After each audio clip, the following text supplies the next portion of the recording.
Welcome back, you guys. So yes, I am standing in the most challenging project I have ever done. I did this job about 5 years ago, and I would say it was kind of the culmination of my abilities at the time. So I had my reservations about even filming this video. One, to respect the privacy of the owners, but two, I didn't actually think that you guys are even gonna believe I did this one, since you've primarily only seen me do drywall. But thankfully, the owners have given me an opportunity to film this, and I wanted to take an opportunity to highlight some of the work that I'm actually capable of, partly so that I can work my way out of this little drywall rut that this channel has been so stuck in. But before I go tooting my own horn, it's really important to give credit where credit is due. So first of all, the beautiful design for these very inspired cabinets was Marko. I might not be saying his name right, but he's an architect in Vancouver. Maybe I'll put a little link to something in the description of the video if I can, but either way, you should be able to see it right down here at the bottom somewhere, what his name is. Anyways, yeah, he did a beautiful job designing these cabinets. He's a real outside of the box. I hate that cliche, but he used unconventional materials and a very modern design to these cabinets that gave them a really beautiful look that you will soon see. And speaking of the cabinets, the person who made the cabinets, I did the install, but the person who made these was Stefan from Swiss Touch. I think it's Swiss Touch Contracting Carpentry Cabinets. I don't know what it is, but anyways, I'll put a link in there as well. I would say that these cabinets are an absolute masterpiece. The amount of skill that it took to be able to design these, the tolerances were so small, down to every millimeter on his plans. And yes, because he's Swiss, it was all in metric. So I had to have a metric and imperial tape measure for this job. All the plans were in metric, but man, I mean, his work was amazing. This wouldn't have come together looking like this if he had not been able to build such exceptional cabinets. So there's the credit where credit's due. Let's get into this project. The first thing worth noting is what these cabinets are made of. The surface is furniture lino. At least that's what we were calling it. So it's not melamine, it's not painted MDF. It's actually a thick surface linoleum, like what you would, or a furniture linoleum, like what you would put on a floor. It's flexible, pliable, it was a couple mils thick. Let's get a look up close and see what it looks like on the edge. So you can see right there, it's a couple mils thick, and it's kind of a matte finish. So it builds up a bit of a patina over time. And you may have also noticed that we have these beautiful exposed edges of plywood.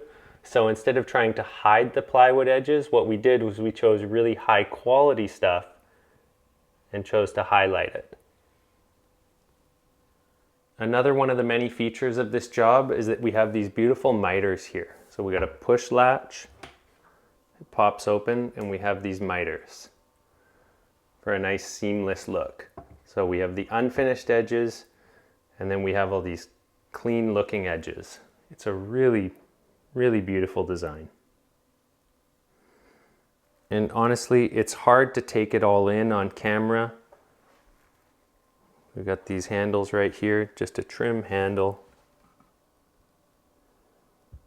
And this, again, is a black furniture lino. This stuff was tricky to work with because it scratched way easier than the cream colored stuff. I just love the way these look. So I love the way the alternating stacked boxes look here. It's just a really striking design, very beautiful. It's held up really well over time too. I did this job 5 years ago. We have a beautiful vertical grain fir countertop here that's been lovingly maintained. And again, it was intended to build up a patina of wear over time. As I look at it closely, there's lots of little dents and stuff. You can see sort of a difference where it maybe gets wiped off more than other parts or has, you know, surfaces moving across it more. But it sort of shows like signs of life, a more organic look to things. And that was part of the whole concept of this kitchen, was that not everything was cheap materials that were intended to be hidden. It's beautiful materials where you can see the exposed edges and it shows signs of life and livability, but holds up really well over time. So I would definitely say that all this stuff has done that. But speaking of countertops, we need to get onto the other side of this kitchen. So this is a stainless steel countertop, and let's get a good look at it. So this beautiful stainless steel countertop is a roughly 1/4 inch thick material. It was glass bead blasted. So you've heard of sand blasted. Instead of sand, they use literally glass beads and do the same process. It's a one of a kind, mostly because the person who made it said it's the first and last one they will ever do. Apparently what happened during the process of blasting it is the steel would start to curve one direction. He'd have to flip it over and start blasting the other side to try and straighten it out. And it was just a nightmare for him. He said, I will absolutely never do another one of these countertops. That being said, it came out really well in the end. All I remember is his name was Richard. I don't have a contact or anything for him, but he did do a very good job. So thank you, Richard. So one of my favorite details of this glass countertop is how it wraps over here. It complements the handles down here. And this was in the plans. It was literally supposed to have a 1/8 lip or like 3 mils or something. And it came out perfectly because Stefan did such an amazing job with his measurements. Everything just wound up going where it was supposed to go. So this little bank of cabinets turned out really nice as well. I should get you guys up closer to see it, but I wanted you to get a general idea. This speaker fit to the millimeter, like it's friction fit. That was actually something we were really nervous about because we didn't know if it was actually gonna fit and we couldn't make the speaker smaller. It's a beautiful speaker, by the way.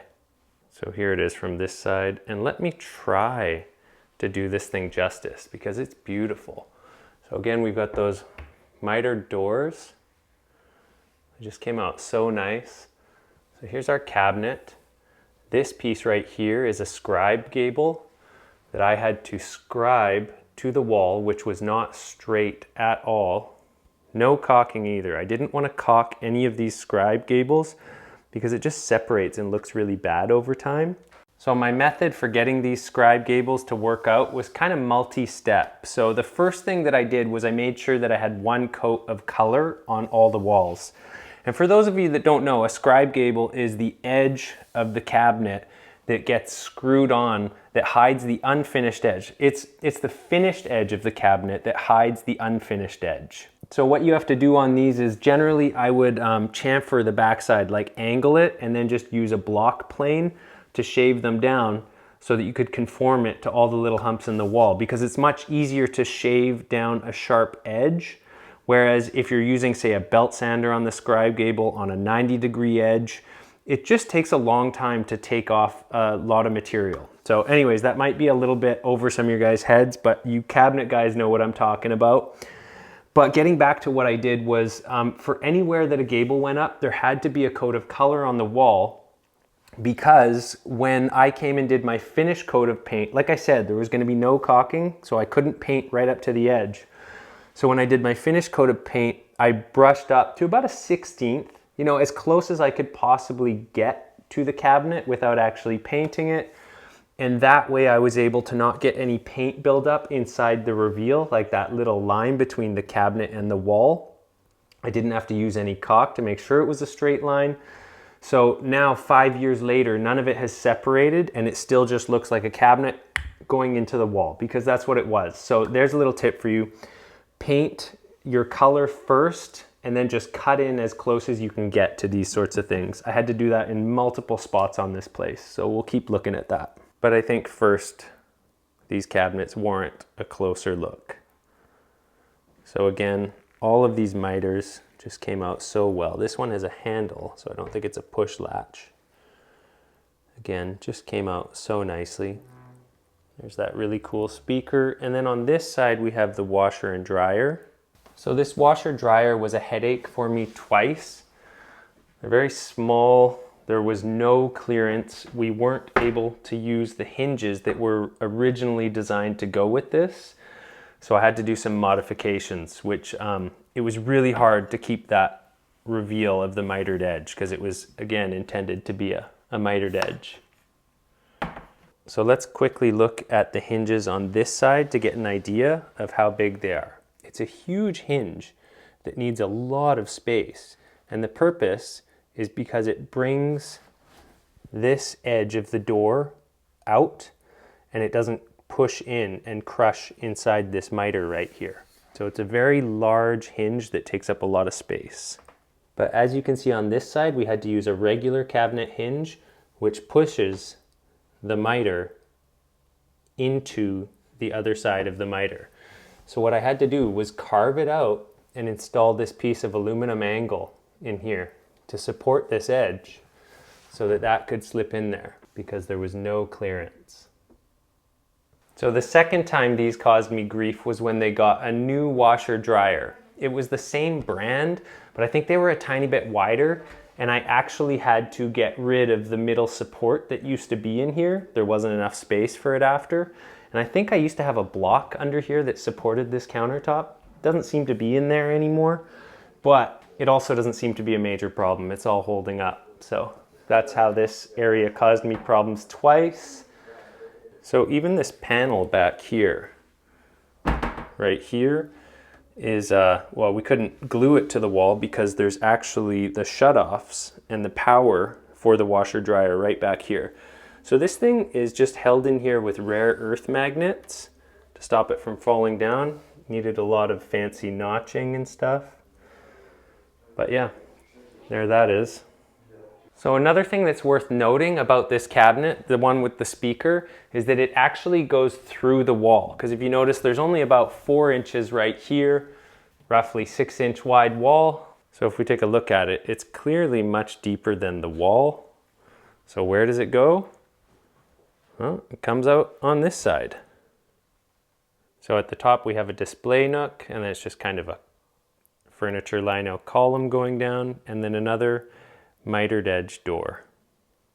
In my memory, this was one of the hardest installs of the whole job, but as I look around, there's things here, there, and everywhere. So I did the general contracting on this job, but it was a small job, so I did all the work too. I didn't do the electrical or the plumbing. I always sub that out, but I did the framing, and really this was the only part that required much framing to be able to push the cabinet through the wall. But I did the framing, I did the drywall, I did the painting, trim install, all that stuff. So all the stuff I do in the videos, you guys saw that, and then just subbed out the other more specific trades to other people, like the cabinets, electrical, plumbing. That's generally how I used to do it. Before I started the channel, I was actually doing a lot of small general contracting jobs like basements, kitchens, additions. That was what I was doing before I was the Vancouver drywaller. So while I mentioned trim, there wasn't actually much trim to install on this job at all. This side had this beautiful, again, furniture lino paneling, like it's just a sheet of 3/4 inch ply with the furniture lino on it. It butts all the way down to the floor, so there's no baseboard, and this one was really cool too. There was a bit of a trick to getting this to look really nice. So as we can see, it's got this nice 1/4 inch reveal behind there. The process for this was fairly simple. I think I just ripped strips of finger jointed pine, roughly 1/4 inch, depending on the waves on the wall. There was a bit of messing around there too to make sure it was perfect, but I glued those strips of finger joint pine to the wall, and then I think I glued shims to the wall, might have even fastened them, and then used PL Premium with big huge gobs to push this thing onto the wall. So it's still stuck to the wall. I'm not going to pull too hard, but it's still here. And again, I had to make sure that all of this was finish painted before I glued these sheets on, because I knew I was never going to be able to get a caulking gun or a brush in here at the same time without getting paint slopped all around the place. So that was one of the things that was a major benefit on this job, was knowing how to paint, because a lot of the time, if your carpenters don't know how to paint, they're going to assemble everything, but it has to get painted after. And in a lot of cases, it's way easier to throw a coat of paint on something before some of the finishes are applied. By finishes, I mean finished materials, not finished coats like coatings, paints. Anyways, the last thing I want to mention is actually the finishes, the paints on these windows. On this job, we used high gloss paint.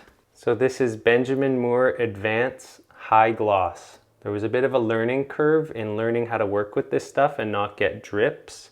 And it was actually made pretty easy because the person who had done the paint job before me, and it must have been like 15 years before me, used oil-based paint, and they did a beautiful job with their prep work and sanding. A lot of the time, you get to a job and somebody has just done years and years of horrible coats of paint.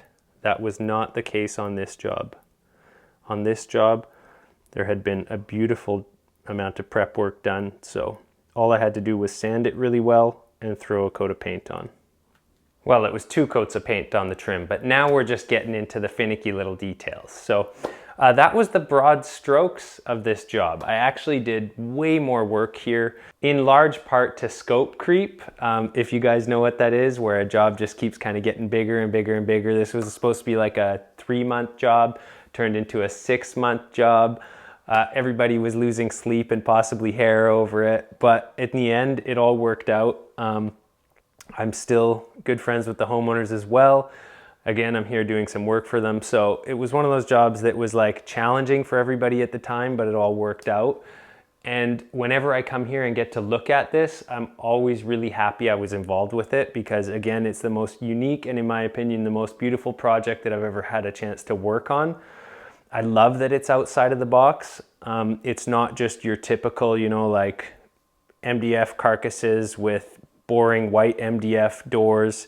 It was something unique. So grateful I got to be a part of this. Again, thanks Marko, and thanks Stefan for building the beautiful cabinets. I hope you guys are doing really well. That's it. This is, for real, the Vancouver Carpenter signing off, not Vancouver Drywaller. Anyways, I'm done. I gotta go do some painting. Hope you guys are doing well. As always, I hope your projects are going well, but I hope you're doing even better. Till the next one.